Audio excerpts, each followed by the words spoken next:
some common good stuff in this country, right? Absolutely. And I want to thank, of course, my brothers from Phi Beta Sigma. Sigma. There we go. And I want to thank my team for putting this together, all the neighbors that have come out. We do this on a regular basis. We've done them all over the district to hear you out, to hear your concerns, your complaints, your prayers, everything that comes with it, right?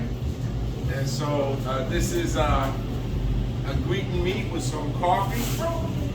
I figure I have coffee every morning, but I saw I have it with my constituents, right? Amen. And so what we do is we hear your concerns, from the little things to the big things. And my team is here. Let me introduce Shana here, Shana Marks.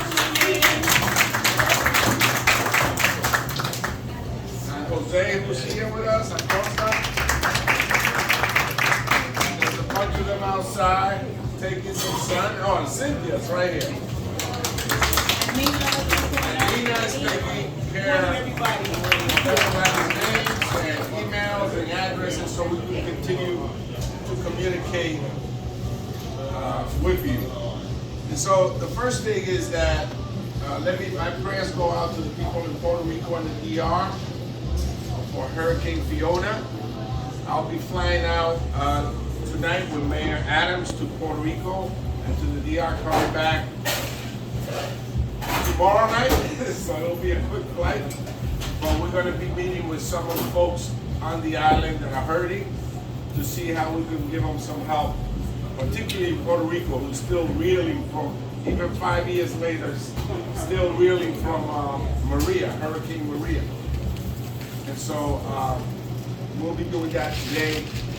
The mayor invited me to go with him, and we'll be flying out tonight. Also, I know that this area in particular, right, has a lot of challenges with public safety, challenges with quality of life. It has, I know that the polo grounds are not too far from here. The Randall houses are not too far from here. I visit them on a regular basis, and I know that there are challenges of what we must do with our young people. We must engage our young people more in positive activities that are good for them in the community. I think we need to listen to them. We don't really listen to them. We hear them, but we don't listen, right? Hearing and listening are two different things. You hear a police siren, you listen to people, right? So we must listen to them and hear and see what it is that they find troubling and what are the solutions that they have to some of the urgent problems of the day. We have the presence of Silicon Harlem here, you know, and Clayton is doing a great job at connecting our community with state-of-the-art technology. We are working together, making sure that Silicon Harlem spearheads the effort to have Harlem and the 13th Congressional District really connected. Very often we're left behind with technology, and that's such an important tool that a community cannot really advance unless it has state-of-the-art technology accessible to them. And Clayton Banks is a leader, a national leader.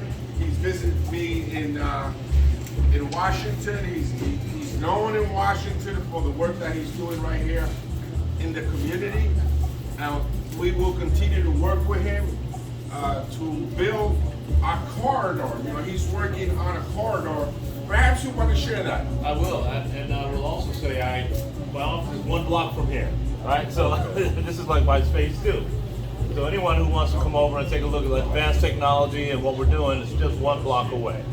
One of the things we think is really be essential, you hear things like smart cities and smart this and smart that. We call it tech enabled. So we're building a corridor in Harlem where we can demonstrate how the entire city becomes much more efficient for all of us, and none of us will fall behind. So one of the things, if you don't mind, I would just also invite everyone.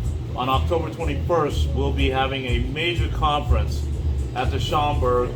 Our congressman will be there, the mayor will be there, the CTO, and so we're going to really hold everyone's feet to the fire. We're going to talk about how do we ensure a community, a district is prepared for any type of problem. Hurricane Sandy, we were not ready.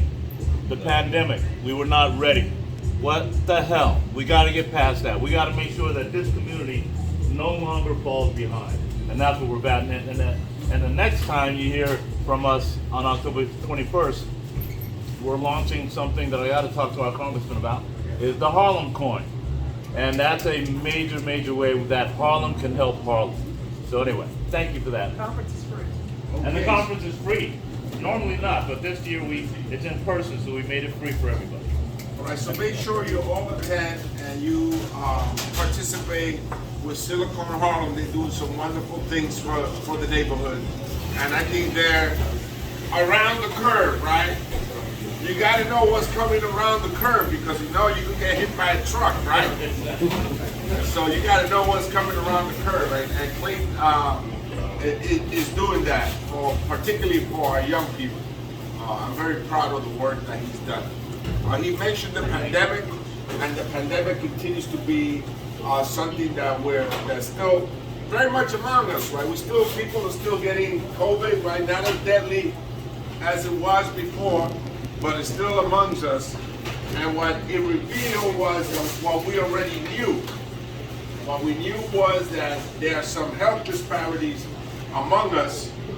There's diabetes, and there's cardiovascular problems, and there's renal problems, and there's high blood pressure, and of course asthma, with the little kids have asthma disproportionately.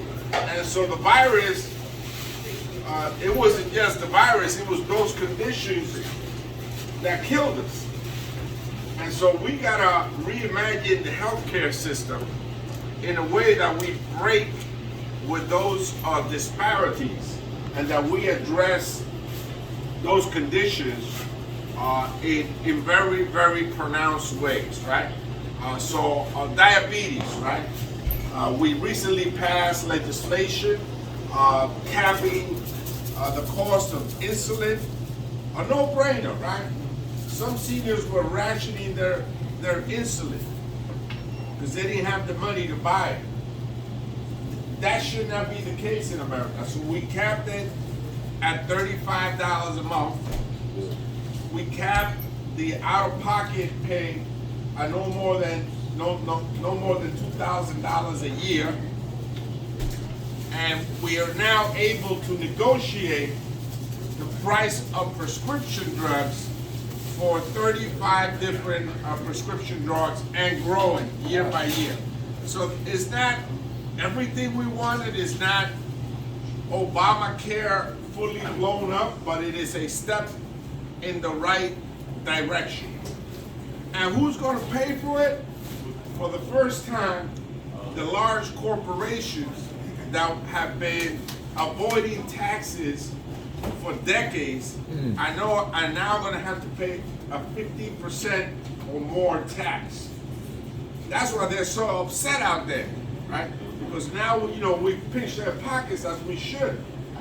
Because they were really getting away with murder. They were getting away, some of these huge Amazon and the likes were avoiding taxes. We see what the Attorney General is saying about the former president.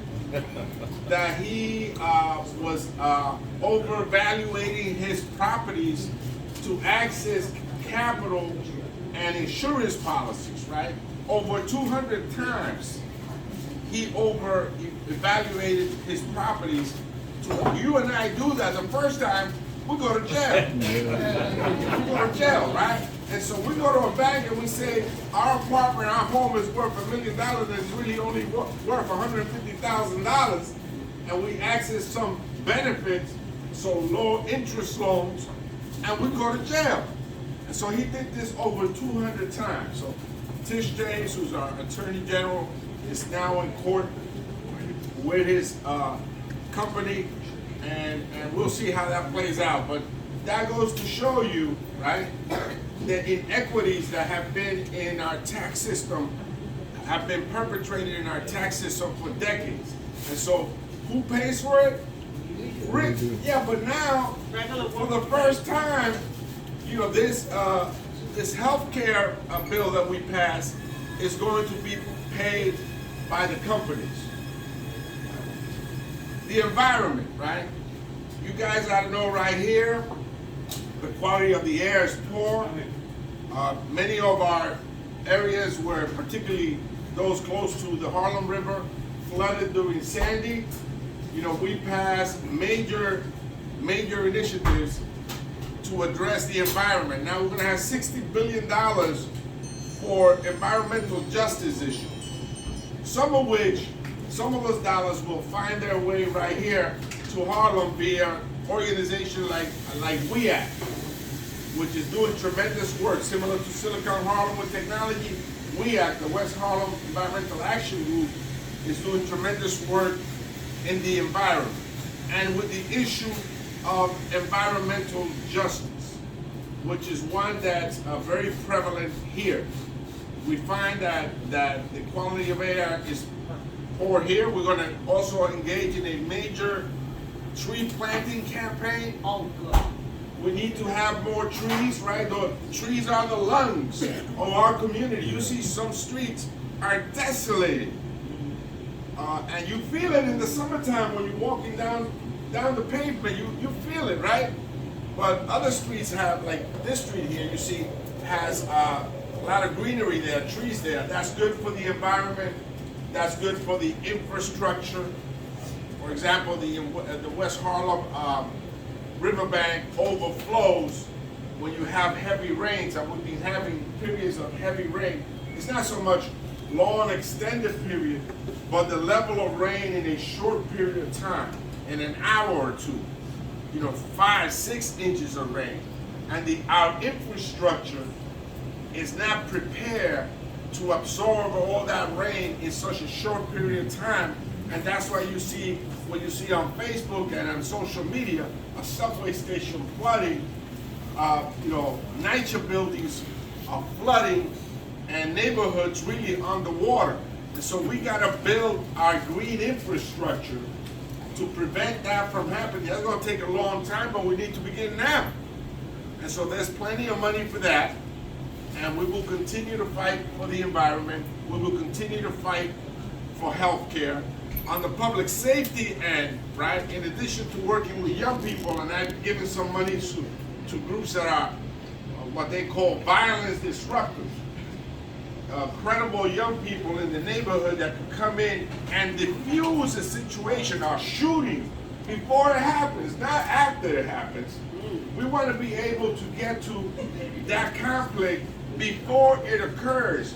And it's not going to be us here. Maybe the brothers right here could do it, but it's not going to be me and Clayton. It's going to be young people that are credible messengers in our community that other young people trust and know, to come in and be able to mediate a conflict from turning into a stabbing or a shooting.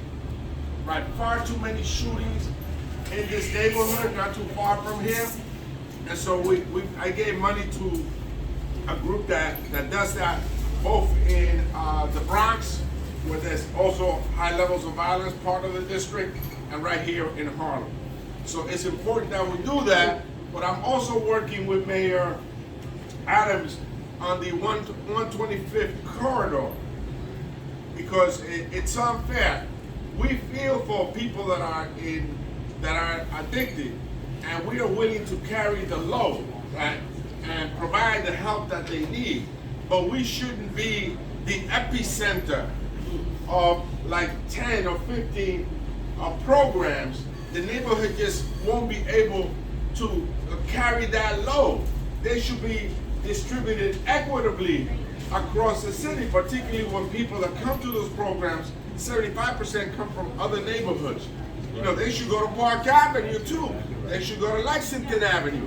So I'm working with the mayor on 125th Street, because you have really a cluster there of those programs up around Lexington Avenue. Then you have also Ward's Island, you know, that contributes to that issue there, to see how we take care of people, but we do it in an equitable way. We should not be redlined with these kinds of services, right? We provide them and we're willing to help, but we won't carry less, but we won't carry more either. It should be a fair distribution of these programs across the city of New York. I find that they're not. Neighborhoods like this ones get saddled with that, and it's tough for neighborhoods to come up. It's tough for this business to continue to be successful like this if it's every morning he's facing an issue out there, right? And so we got to work with our business people, because they are the biggest employers that we have in the community.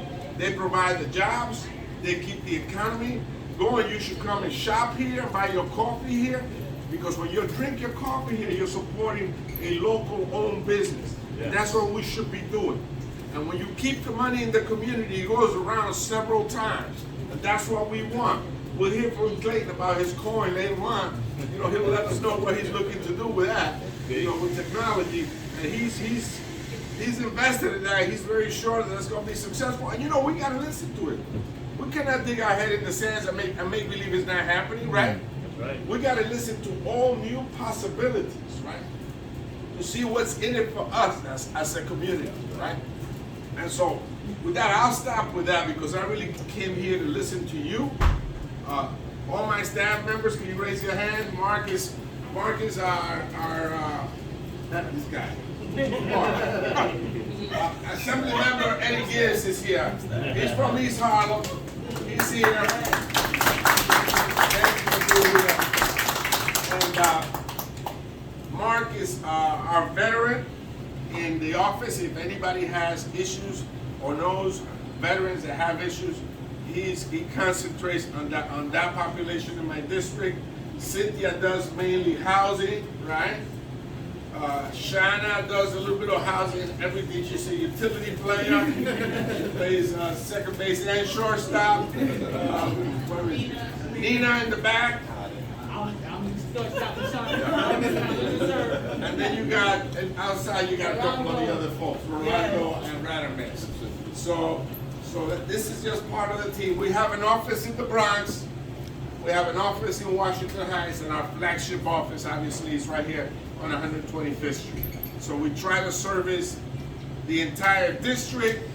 When funding comes along, we try to be equitable to all parts of the district, so now one district has a privilege over the other, and everybody gets a fair share, which is what we try to promote. We have a lot of work. We do immigration work also. We have Maritza, she's not here, but she's in our office. She worked with former Congressman Rangel and stayed with us, and she provides the immigration services. Jose, who does communication in Spanish. We have Candace, who's in Washington, who does our communications overall. And so my Washington office, Bronx, Washington Heights, and Harlem, I'm very proud of the work that they do. And they've been highlighted in the Congress because, first of all, they are the most diverse office in the U.S. Congress, primarily led by women, right? And women of color. So they like to show us off, and I said, why don't you do it like that too, right? Because you can talk a good game, but if you look inside and it doesn't look like you, then there's a problem, right? And so we have an app also in our webpage that if you want to report any matter regarding infrastructure or any matter regarding the environment, you can go into our app and you can report it on our team, from a pothole or a sewage line that gets flooded to like the Harlem River Drive Esplanade, right? I know there's a sinkhole in Esplanade Garden, right? Okay? And so we try to work with you to try to get it done and follow it through step by step. We did a tour in a boat around the coast, the waterfront of the entire district, both Harlem River and the Hudson River, to see which of the areas, and we got some money for the East River Greenway that's coming up now. That should be coming all the way from 96th Street all the way up to Dyckman Street, to the end of the FDR, right? And so that should be an interesting and a very expensive project too. Good. So the 2nd Avenue subway, let me give you an update. We're trying to get a full funding agreement by the end of the year. It's at the engineering stage right now, which is sort of like the 2nd phase. The last phase of it is the full funding agreement. We're trying to get that before next year. And once that happens, then there's groundbreaking and the project begins. That should be able to connect Harlem. I call it connecting Harlem to the rest of the world. Because through it, you'll be able to go to LaGuardia Airport by bus. You'll be able to catch Metro North and go to any other counties, including counties in Connecticut. You'll be able to obviously connect to the Lexington Avenue line. You can go to future water transportation, both on the west side, the Hudson, and the Harlem River. So it's really a regional transportation hub right there on 125th Street. And we want it to be something that we can feel proud of. We don't want it just to be another subway stop. We want it to be a transportation hub with commercial space and opportunities for the community. In the Bronx, the main project that we're working on is the Kingsbridge Armory. And you all know it's been around for a long time. The Kingsbridge Armory, you can fit 3 football fields in it. That's how large it is. It's the biggest armory in the country. It's got 7 stories down, something like 800,000 square feet of potential space. And so we're working with the city. The city just started a new RFP process to see if we could entice some investors to come in and present their vision of what they feel the Kingsbridge Armory should be. But definitely it should provide thousands of jobs. Recently we had the Secretary of Labor visit not only the Rangel Center, because with the 2nd Avenue subway we captured over $5 million for the Charles B. Rangel Transportation and Infrastructure Institute to train the young people at City College to be able to have access to the jobs that will be produced by the 2nd Avenue subway. So that was already kicked off a couple of weeks ago. The Secretary of Labor also went to the Kingsbridge Armory, and those are the 2 mega projects in the district. The 2nd Avenue subway is a $7 billion project. We're projecting the Kingsbridge Armory to be over $3 billion. So questions, complaints, prayers,